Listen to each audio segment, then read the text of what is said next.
அக்கா யாருக்கா உங்களுக்கு வேட்பாளரா போட்டிருக்காங்க? ராஜ்மோகன் அண்ணா வந்திருக்காங்க.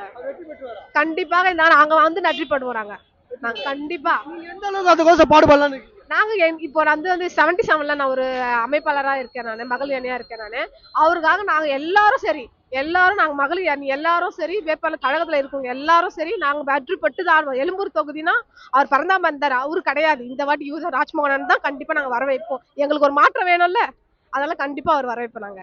மக்கள் என்ன சொல்றாங்க? ஆதரவு கொடுக்குறாங்க? மக்கள் ஆதரவு கொடுத்தா இவ்வளவு நேரம் வரைக்கும் இருக்காங்க. மணி எந்த கட்சியிலனா 10 மணி வரைக்கும் யாரா இருக்காங்களா? 8:30 மணிக்கே காலி ஆயிடுவாங்க. 9 மணிக்கு நான் 10:30 மணி வரைக்கும் இருக்கிறோம்னா நாங்க அதனால தான் அண்ணனுக்கு ஒரு அண்ணனுக்காக தான் இருப்போம் நாங்க எல்லாருக்கும். மக்கள் எல்லாம் வாக்கு செலுத்த தயாரா இருக்காங்க? கண்டிப்பா எல்லாருக்கும் ஒரு யூடியூப் பாத்தீங்கன்னா தெரியும். ஒரு யூடியூப்ல பார்த்தாலே தெரியும். நீங்களே இருக்கீங்க, அதுல தெரியும் யார் யார் எப்படி வாக்களின்னு எல்லாமே கண்டிப்பா தெரியும். நாங்க தான் இருப்போம். கண்டிப்பா இந்த வாட்டி 2026ல எங்க அண்ணன் விஜய் என்ன தான் வருவாங்க. விசல் சின்னம் கண்டிப்பா இருக்கும்.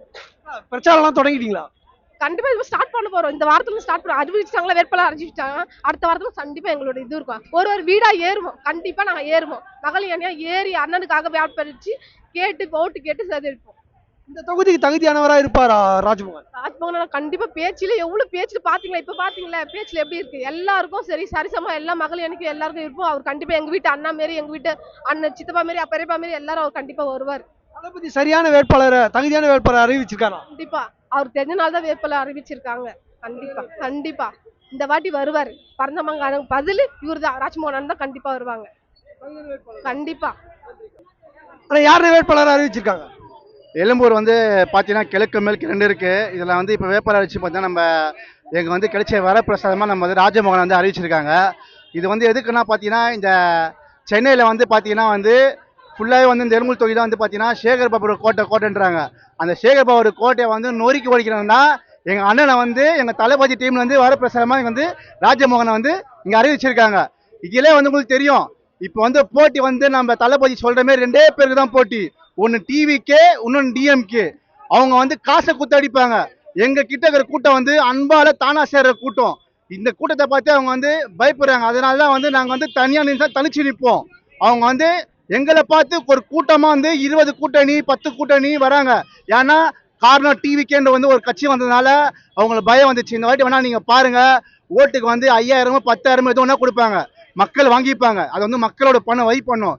எவ்வளவு கொடுக்குறாங்க வாங்கிட்டு அவங்க காது செவுலுக்கிற மாதிரி பளிச்சு நிற்கிற மாதிரி பட்டன்ல போய் விசில் சின்னத்துக்கு வந்து ஓட்டு அடிச்சு கண்டிப்பா நம்ம எங்க தளபதியை வந்து 2026ல வந்து நம்ம கோட்டையில வந்து அவரோட விசில் சின்ன விசிலோட அவர் வந்து அந்த அரியானா சந்தை உட்காந்து வைப்போம். அதான் அவங்களோட லட்சம். எல்லாம் கேட்பாங்க கொள்கை என்னான்ட்டு. 2026ல ஸ்டாலின் ஆட்சியை வந்து உரியடிச்சு எங்க தளபதியை வந்து அந்த கோட்டையில வந்து உட்கார வைக்கிறது எங்களோட லட்சம். ஆனா யாருன்னு வேட்பாளர் எப்படின்னு களம் இருக்கு? வேட்பாளர் வந்து நம்ம இங்கே நம்ம மோகன் மோகன் தான் இப்போதைக்கு வேட்பாளர் இருக்காரு. எழும்பூர் தொகுதியில் நீண்டிருக்காரு. அவர் வரலாறு காணாத வெற்றி பெறுவார். ஓகேங்களா? என்ன பாருங்கள், இந்த இடத்துல வந்து நம்ம எழும்பூர் தொகுதி இதில் வந்து வெற்றி அதிகமாக பெறுறது இவராக மட்டும்தான் இருப்பார். என்ன பாருங்கள், மோகன் வந்து நம்மளுக்குள்ளே இருக்கிற ஒரு கேண்டிடேட், அவரை வந்து வெளியே எடுத்துகிட்டு வந்து காட்டுறாங்க. அதனால் ரொம்ப நல்ல வரலாறு காணாத வெற்றி கிடைக்கும். அதுவும் இல்லாமல் தளபதி எல்லாருமே சிஎம் ஆயிடுவாங்க. எல்லாரும் சிஎம் தான் நினச்சிட்டு இருக்காங்க. அவரு பிஎம் கேண்டிடேட்டா ஆகிறதுக்கு அதிகபட்ச வாய்ப்புகள் இருக்கு. அடுத்த 3 எலெக்ஷன்ல ஜெயிச்சு அவர் பிஎம்மா உட்காருவாரு. அப்ப நீங்க பாப்பீங்க பிஎம் கேண்டிடேட்டா.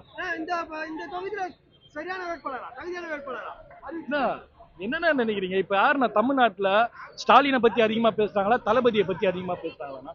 ஒரு யூடியூப் எடுங்க, ஒரு யாரை வேணா கேளுங்க, எல்லாருமே தளபதி தளபதி தளபதி. அப்போ எல்லார் வாயிலும் நுழையிறது யாரு? தளபதி. அப்போ எல்லாருமே தளபதியை பத்தி பேசும்போது அவரு தான் ஓங்கி இருக்காரு. அப்போ அவரு தான் வருவாரு.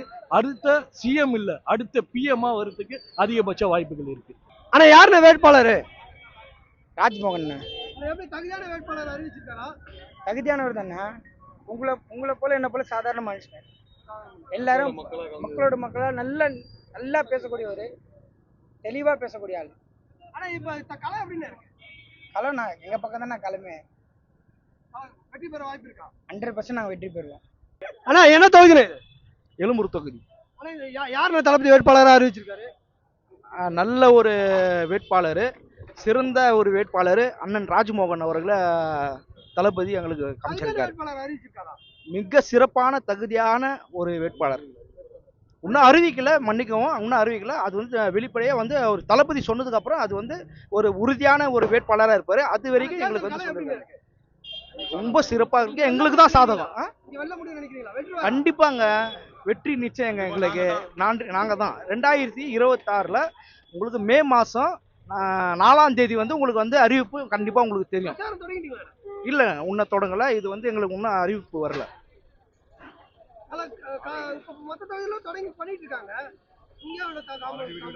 ஆல்ரெடி நாங்கள் வீடு வீடாக போகிறோம், மக்களை சந்திக்கிறோம். இந்த உறுப்பினர் சேர்க்கை மக்களுக்கான என்ன வழியோ அதெல்லாம் நாங்கள் பார்த்துன்னு தான் இருக்கோம். அது எல்லாமே இன்னும் ஒரு வாரத்தில் எங்களுக்கு வேட்பாளர் அறிவிச்சிட்டாங்கன்னா நாங்கள் இன்னும் சிறப்பாக எல்லாத்தையும் வழி நடத்துவோம். ஆனால் யார் வேட்பாளர் அறிவிச்சிருக்காங்க?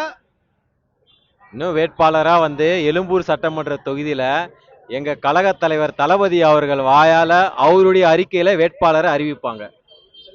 யார் இப்போ பொறுப்பாளராக இருக்கா? இப்போதைக்கு பொறுப்பாளராக வந்து எங்களுடைய அண்ணன் ராஜ்மோகன் அவர்கள் பொறுப்பாளராக இருக்கார் எழும்பூர் சட்டமன்ற தொகுதிக்கு. களம் எப்படின்னு இருக்கு? களம் ரொம்ப அருமையாக இருக்கு. அந்த களம் வந்து எங்களுக்கு தான் சாதகமாக இருக்கு. ஏன்னா எழும்பூர் சட்டமன்ற தொகுதியில் கடந்த 5 வருடமா வந்து எம்எல்ஏ எங்கே இருக்காருன்னு தெரியல, எம்எல்ஏவோட அலுவலகம் வந்து எங்கே இருக்குன்னு தெரியல. அது எங்களுக்கு மட்டும் கேட்டாலே, நீங்கள் சாதாரண பொதுமக்களை கேட்டாலே சொல்லுவாங்க, எம்எல்ஏ அலுவலகம் கிடையாது, எம்எல்ஏவும் எங்கே இருக்காருன்னு தெரியாது. நீங்கள் எல்லாமே பார்த்துட்டு தான் இருக்கீங்க. கண்டிப்பாக எழும்பூர் சட்டமன்ற தொகுதியில் 100% வெற்றி உறுதி. மாபெரும் பெண்கள் சக்தி வந்து எங்கள் கட்சியிலே இருக்காங்க. அதே மாதிரி பொதுமக்களாகிய பெண்களும் வந்து எழும்பூர் சட்டமன்ற தொகுதிக்கும் வந்து உறுதுணையாக இருக்காங்க வெற்றி வாங்கி கொடுக்கறதுக்கு. எந்த அளவுக்கு நான் உழைக்கலான்னு நீங்கள் இருக்கீங்க இந்த வாட்டி தேர்தலில்? தலைவா, நாங்கள் இப்போ மட்டும் உழைக்கிற ஆள் கிடையாது. நாங்கள் ரசிகர் மன்றமாக இருக்கும் பொழுதும் சரி, மக்கள் இயக்கமாக இருக்கும் பொழுதும் சரி, இப்போ அதே மக்கள் இயக்கம் தமிழக வெற்றி கழகமாக மாறினதுலேருந்து சரி, அப்போத்துலேருந்து இப்போ ஒழிச்சு நாங்கள் உழைச்சிட்டு தான் இருக்கோம், மக்கள் பணி செஞ்சுட்டு தான் இருக்கிறோம். தேர்தல் களம் உழைப்பு வந்து இதோட பன்மடங்கு அதிகமாக தான் இருக்கும். எந்த அளவுக்கும் நாங்கள் சோர்வடைய மாட்டோம். எங்களை என்ன வந்து தவறாக சொன்னாலும், என்ன தப்பாக சொன்னாலும், எங்களை வந்து ஒரு டாமினேட் பண்ணாலும் நாங்கள் எதை கொடுத்து சோர்வு அடையவே மாட்டோம். ஏன்னா எங்கள் தளபதி எங்களை வந்து அப்படி வளர்க்கல. நாங்கள் எப்போவுமே அவருடைய வழியில் பயணிக்கிறோம். நாங்கள் வெற்றியை உறுதியாக எங்கள் தளபதிக்கு நாங்கள் கொடுப்போம். எப்படிக்கா இருக்கு இந்த தேர்தல் களம்? என்ன தொகுதிக்கா இது? எழும்பூர் தொகுதி. எப்படிக்கா இருக்கு தேர்தல் களம்? வெற்றி வாய்ப்பு இருக்கா? கண்டிப்பா வெற்றி வாய்ப்பு. வேட்பாளர் யாருக்கா? ராஜ்மோகன். அவர் வெற்றி பெற்றாரா? அவர் எப்படிக்கா தகுதியான வேட்பாளர் அறிவிச்சிருக்காரா தளபதி? எங்க தளபதி அறிவிக்கிறாருன்னா தகுதி பார்த்து தான் எங்க தளபதி இது பண்ணுவாரு. கண்டிப்பா. எளிய மனிதரா இருக்காரா? பழகக்கூடியவரா இருக்காரா? கண்டிப்பா. நாங்க கால் பண்ணால ஒரு பிரச்சனைன்னா கார்ல வந்து இறங்குறவர் கிடையாது, சரியா? பைக்ல வந்து இறங்குறவர். ஒரு பிரச்சனைனா நடந்து வருவாரு. அந்த மாதிரியான ஆளு தான் எங்களுக்கு நிக்க வச்சிருக்காரு எங்க தளபதி. கள சூழல் கடுமையா இருக்கா? திமுக எதிர்ப்பு ஏதாவது இருக்கா? எதிர்ப்பு இருக்குதான், அதை உடைக்கிறது தானே எங்க வேலை. உடைச்சிட்டோம், ஏற்கனவே உடைச்சிட்டோமே. புரியல. எங்களை பார்த்து பயந்து தானே இவ்வளோ பண்றாங்க, தெரியலையா உங்களுக்கு? பயம் வந்து தானே பண்றாங்க எங்க தளபதிய. அதையெல்லாம் தாண்டி வராருல்ல. தியாகம் எந்த அளவுக்கு இருக்கும்? தேர்தல் காலம் 2026 வேற மாதிரி. அக்கா, எழும்பூர் தொகுதியில எந்த அளவுக்கு வெற்றி வாய்ப்பு இருக்கு? யாருக்கா வேட்பாளர் டிவிகே சார்பா ராஜ்மோகன் நிக்கிறாரு. 100% எழும்பூர் தொகுதியில அவர் தான் வருவாரு. இதுல எந்த ஒரு கண்டிப்பா வெற்றி பெறுவார் இல்ல வெற்றி பெற்றுட்டாரு. இந்த மீட்டிங்லயே கண்டிப்பா அவர் தான் வருவாரு. நீங்க எந்த அளவுக்கு அவருக்கு வேலை செய்வீங்க? எந்த அளவுக்கு வேலை செய்யலாம்னு இருக்கீங்க?